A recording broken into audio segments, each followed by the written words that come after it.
Small interesting topic ప్రొనౌన్స్లో indefinite ప్రొనౌన్స్ని చిన్న explanation ఇస్తాను.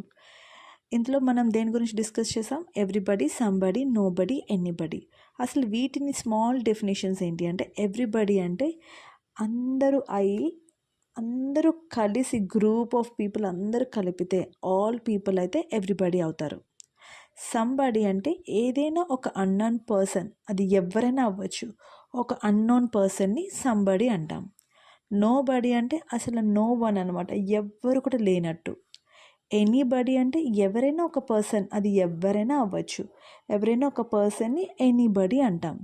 So దీన్ని వర్క్షీట్స్లో యూజ్ చేసేటప్పుడు everybody clapped after the show, అక్కడున్న ప్రతి ఒక్కరు కూడా క్లాప్ చేశారు.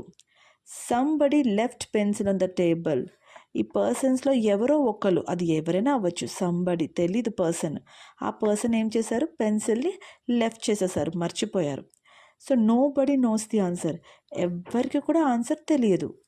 ఈస్ ఎనీబడి దేర్, ఎవరైనా ఒక పర్సన్, ఇది అందరూ అవ్వచ్చు, ఎవరైనా అవ్వచ్చు, ఎవరైనా అక్కడ ఉన్నారా అని అడిగేటప్పుడు ఎనీబడి. సో ఈ వీటిని ఎవ్రీబడి, సంబడి, నోబడి, ఎనీబడి, వీటిని ఇండిఫినిట్ ప్రొనౌన్స్ అని అంటాం.